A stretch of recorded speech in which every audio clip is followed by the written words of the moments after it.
Okay, hello. Welcome back to Let's Play Alone in the Dark. I believe I'm doing this with controller, though my unfamiliarity with modern control schemes is a bit... I do like the menu here. You can tell I'm starting a new session from the last 3 videos because I'm in the main menu.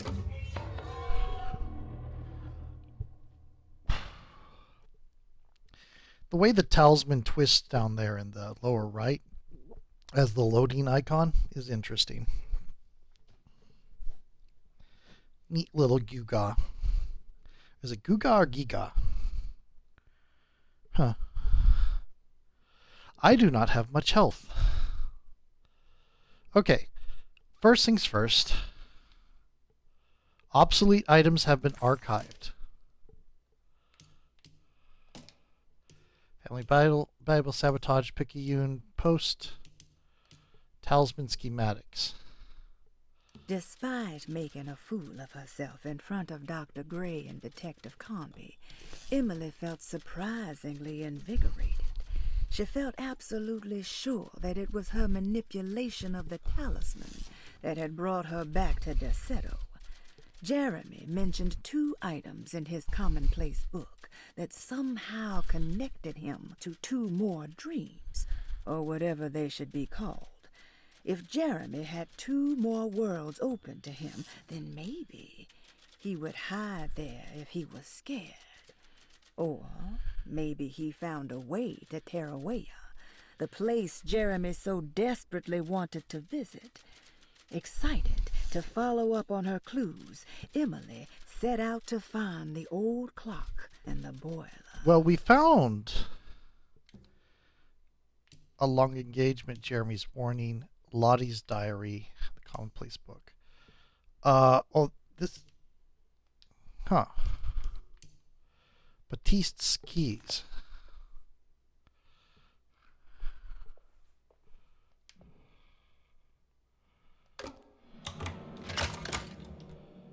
Interesting. Still have the painting on the back. What if that's actually Jeremy? Paul, you're right about the plates on the boiler and the clock. They have been sabotaged, and I think I know who did it. They have something to do with Jeremy's episodes and how he seems to disappear at night. Right now, it's important that you keep an eye out for any of the pieces. I want to find out if I can repair the plates. Let me know if you find any of them. Lottie. Tell Lottie to take a look at the well in the kitchen garden. The kitchen garden. We saw something down there. Staff and patient directory. Dr. Elmore Lee Gray is Desetto's chief doctor. Accounting and all administrative work is handled by me, Paul Waits. Magdalena Thompson, or Mags, is responsible for the household. Jean-Baptiste and Charlotte Tabois are responsible for keeping the guests' medical regimens in check. Finally, Jack Chance is our gardener, who can occasionally be seen in the conservatory, but is for the most part busy outside. There are currently 6 guests at Desetto. Malcolm McCarthy and Ruth Tallant reside on the 1st floor. Jeremy Hartwood, Elisabetta Perosi, Grace Saunders, and of course Cassandra Beauregard live on the 2nd floor. Okay.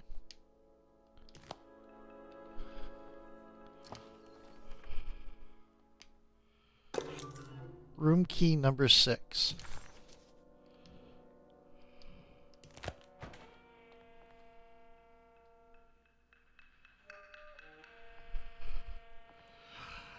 Very briefly thought someone came into the room and I was very upset.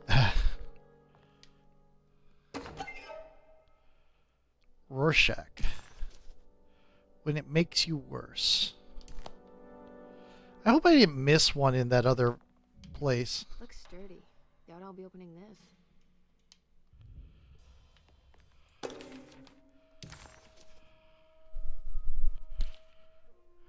Cassandra Beauregard, the beloved author. Very exciting, isn't it? What do you want to put down for reason for admission? What her agent told us. Cassandra suffers from writer's block and needs to finish her moving picture script before the end of June. Mr. Chardot suggests Cassandra's heavy use of barbiturates is holding her back and risks ruining her career. And how should we summarize her personal history? Let's keep it short. Cassandra Beauregard is a beloved crime author who managed to pull herself out of poverty and into stardom. 5 years ago, she tried killing herself by jumping off a balcony. The incident left her a cripple, and now relies heavily on her wheelchair. And for diagnostic impressions? Cassandra suffers chronic back pain following her suicide attempt. She self-administers morphine to keep herself ambulant, but has become addicted, and the desired effect is now lost. The drug abuse clouds her mind, and she is unable to focus on real life. To save herself from this insight, she instead makes up stories to fill out the gaps in her own thought process, resembling the Korsakoff syndrome. Oh, bravo, Doctor. How will you treat her? First of all, she needs to be weaned from her drug addiction, and hopefully it will resolve her compulsive lying. Then look into permanently numbing her pain in her back through surgery. Finally, deal with her suicidal thoughts. Fantastic. Interesting. Oops, I did not mean to do that. Patient files except for Jeremy's. Where is that? No, no, no. This way. I don't want to go down. I cut it off at the end of there. Grace Saunders, 11 years old. Reason for admission? The mother insists on strict supervision by a proper gentleman to avoid further perversion of Grace's adolescence. Personal history? Grace's family possesses modest wealth and status. Her childhood seems ordinary, spending most of her time with private teachers and family friends. Grace's father recently passed away, leaving her mother the sole caregiver. And diagnostic impressions? Grace has trouble dealing with her father's death. She is willingly suppressing her feelings on the matter and isn't properly acknowledging the trauma she suffered. Any planned treatment? Grace needs nothing out of the ordinary. She simply needs parental guidance. Eventually, we can work on her feelings toward her father. Thank Grace Saunders? Oh, no, we'd have to hear the whole thing. Malcolm McCarthy, 54 I need to years keep of my age. hands off the buttons. Reason for admission? McCarthy admitted himself to Dorsetto, stating simply that he needs some damn rest. And personal history? McCarthy claims he used to work as a lawyer in Baton Rouge, but says he can't go into details because of some legal dispute. I used to live in Baton His Rouge. background remains largely I a was mystery, like 6. except for the occasional clue that he drops in conversation. Huh. And diagnostic impressions? McCarthy lived is there an 1 year. anxious man and an alcoholic. He often On the tells edge of it. half-truths due to some deep-seated inability to trust other people. And how will you treat that? McCarthy will take some time to open up. Spending time with Jack's dog or the child should be good for him. Their harmless nature will help build his sense of trust. That's why they put him in Thank you, charge of Doctor. the girl. Elisabetta Perosi, 33 years old? What should I put down as reason for admission? Well, Perosi broke into Dorsetto and was found wandering the grand parlor. She was confused and suffered partial amnesia. She insisted she belonged here and offered to pay for her stay. Right. What do you make of her story? Perosi claims to have been a member of the Astarte artist colony some 20 years ago, a claim that seems contrafactual due to her young age. She looks to be and even thinks she is 33 years of age. That would make her a child at the time. I'm It seems fair to say betting that she Perosi's wandered story is untrue, in through a time deliberately thing. so or not. Diagnostic impressions? Do you have anything? Perosi's story is peculiar because she retracted her story about the artist colony. She no longer claims to be the same person as Elisabetta Perosi. However, my staff's research has confirmed there was a Perosi at that time who was in her early 30s. I suppose this case will take some time to investigate. How will you go about it? I wanted to contact the real Perosi She But it is the real seems the whole Perosi. colony disappeared one night. She probably September went into 29th, another world and came out 1915, here, during a hurricane. lost a lot of I time, will have to take it slow. or skipped and a lot of figure out time. what this spell of impersonation could have been. She's not impersonating I'm sure anybody. it will all clear up eventually. Thank you, Doctor. She is Perosi. Ruth Talon, 29 years of age. Reason for admission? Ruth's father wishes that his daughter be removed from New Orleans nightlife for the foreseeable future. He fears that her overly free spirit is tarnishing the family's reputation. Sounds simple enough. Personal history? Ruth comes from considerable wealth. Her family owns several hotels and restaurants. Unlike the rest of the family, her sense of adventure has taken her around the world, including France during the Great War as a photojournalist. The last decade, she has provoked many rumors of being a debauched flapper, bordering on nymphomania. And diagnostic impressions? Despite her father's frivolous reasons for her to be admitted, Ruth does seem to provide an interesting case.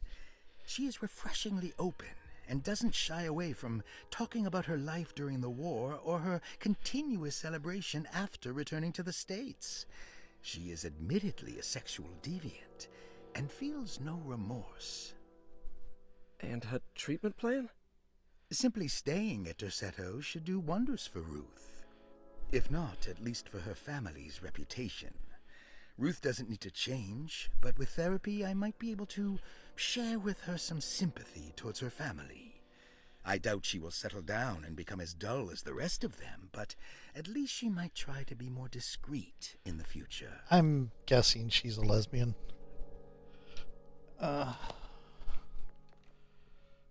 From that description. I do like the fact that he's saying she doesn't need to change. Just needs to be convinced to give her family a break, which is not great. Saw your notice in the boiler room. You should know Mr. Chance won't be coming back. I got no business being in there myself, but you can take a valve from the wine cellar if you want to try to stop the steam pouring out. Be careful.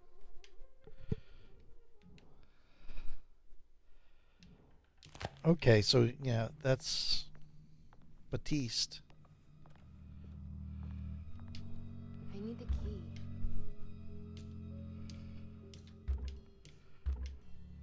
We do not have the right key for this. Okay.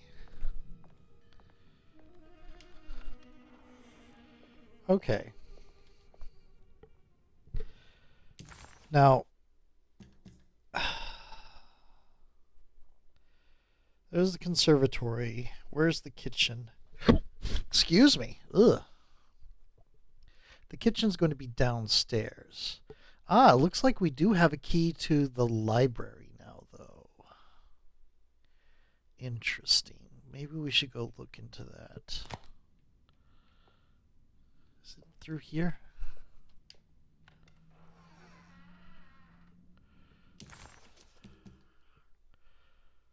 Oh, that's the treatment room. I think we've already been in here.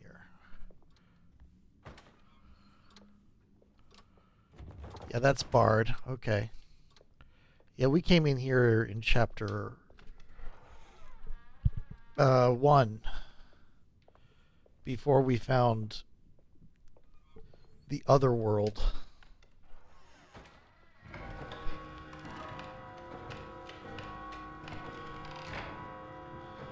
I mean, I just did that, but okay. I'll change floor.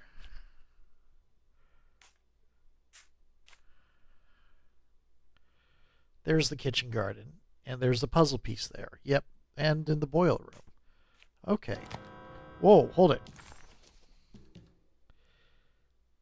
There's a boiler room in... There's a puzzle piece in the clerk's office? Or is that a unsolved puzzle? It's a puzzle, but it's not solvable. Interesting. That's the safe. That doesn't creep me out at all.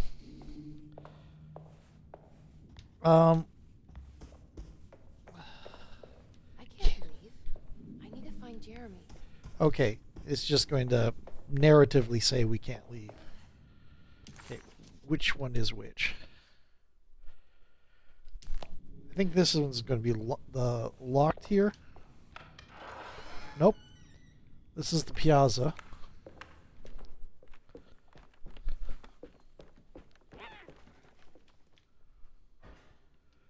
Was there a cat?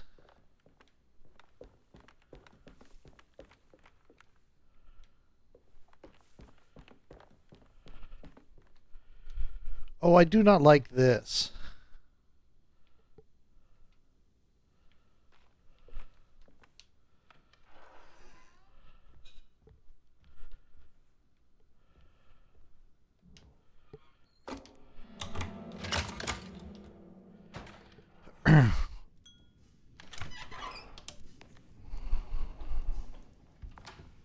Who is this?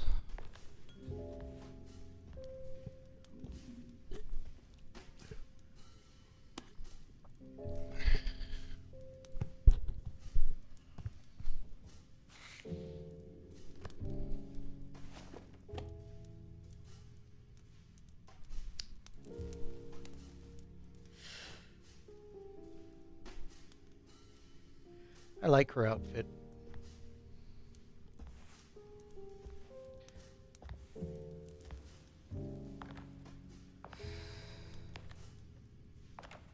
Good evening, Miss Hartwood. That is your name, isn't it? I would be terribly embarrassed if it wasn't. You're right. Emily Hartwood, Jeremy's niece. Nice to meet you. Ruth Talon. Which one was she? Is she the debauched flapper, quote unquote? Yes. Is that Perique you're smoking? How terribly quaint. Maybe so. But I like it. Would you care to share some? That smell is making me feel very nostalgic.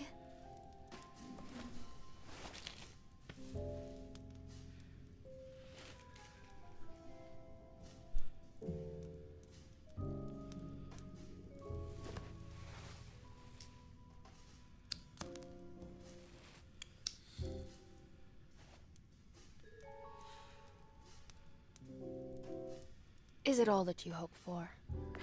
I enjoy your light mockery, Miss Hartwood.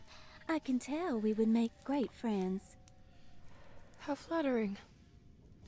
Too bad you're locked up in this place. Your insincerity is really refreshing.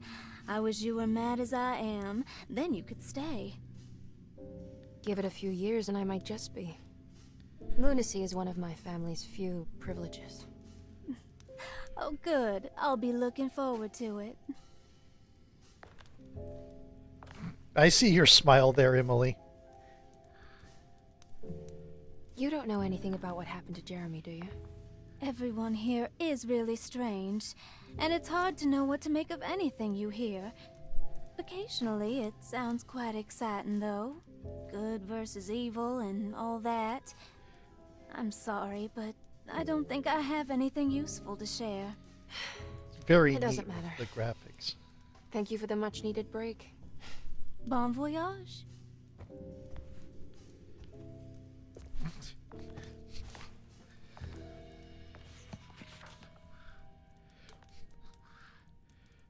Emily walked into that room and there was a mutual "I know what you are" off. Okay.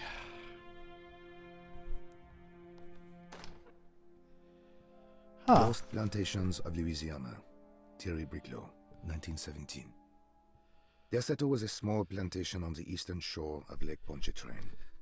The land was considered difficult for industry and was sold for only $30 to Elijah Pickford in 1818. Pickford employed hundreds of workers from nearby New Orleans to clear the woods and build a small plantation mansion facing the lake with a striking Greek Revival temple facade. Derceto kept a modest production of Perique tobacco and indigo that persisted up till the Civil War. During the antebellum era, Derceto was the source of many rumors concerning voodoo and witchcraft. People who traveled the lake reported seeing people dance at night in front of bonfires, bleating and wailing. On June 17, 1862, Captain J.W. Norton of the Union Army recounts leading a raiding party from ships anchored in Lake Pontchartrain in order to seize control of Derceto and free the slaves working there. The captain was surprised to find the workers fighting back with unprecedented zeal. Norton's account describes these men and women as enraged with fanaticism. Pickford reportedly tried to placate the raiders, but was shot in the confusion. Captain Norton left the mansion burning and retreated to his ships with his men. Derceto was left in ruins for several decades. The ownership of the land was long disputed and returned to the Ledoux family in 1901. Several police reports were filed during the following years as the Ledoux tried to get rid of a camp of squatters on their land. The police made several visits to remove the trespassers, but the people kept returning. On November 1st, 1907, Inspector Legrasse of the police That's a charged character deadly from Call of attack Cthulhu, in order to the save actual several children novella. kidnapped by the squatters. Many were killed, and even more were jailed. The following year, Ledoux rebuilt Derceto, incorporating the surviving stone foundation and adding a magnificent wrought iron conservatory. The farmland had been reclaimed by the surrounding woods, so it was no longer profitable to use as a plantation. Instead, the house was turned into an artist's colony. The Astarte Artist Colony was a successful group of artists, including figures such as painter Heinrich Cassel and poet Nora Keith. The group was also known for their beloved Mardi Gras crew called the Pirates of Pontchartrain. On September 29, 1915, a tropical hurricane tore through Louisiana, causing Lake Pontchartrain to flood New Orleans. Due to the remote location of Derceto, it took almost 2 weeks for outsiders to learn that the artist's colony was abandoned. The 12 residing artists had all vanished without a trace. Well, one's come back. The empty mansion of Derceto still stands on the shore of Lake Pontchartrain, with much of its temple facade intact.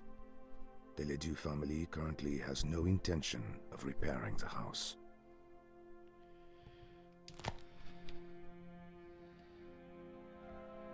This is kind of lacking shelves for a library. I'm wondering if it was made a library, you know, as a secondary thing. It was converted to a library. Uh-huh. That's a puzzle. Watch. Emma, No, it's not showing up as a puzzle.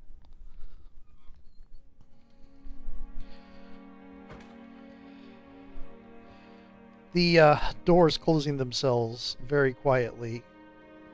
Come on. I saw the prompt. Give it back to me.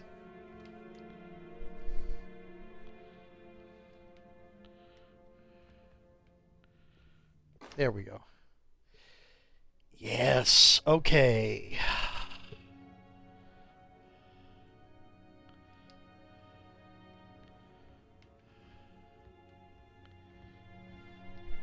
Okay, cool. It goes away on its own.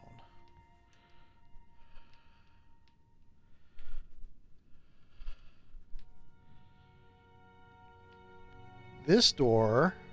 It's wet shut.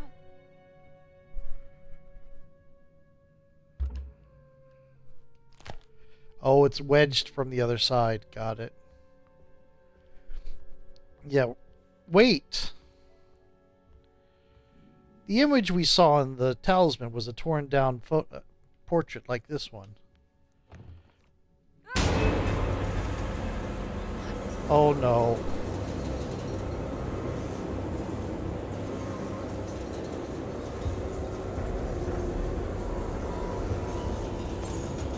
Pistol bullets.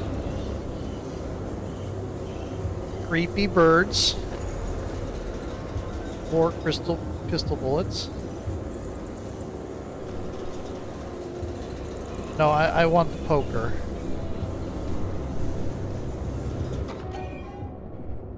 Okay.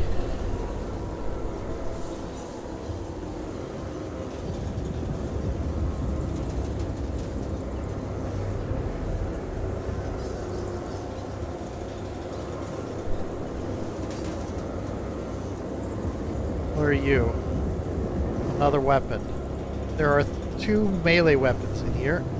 That is locked.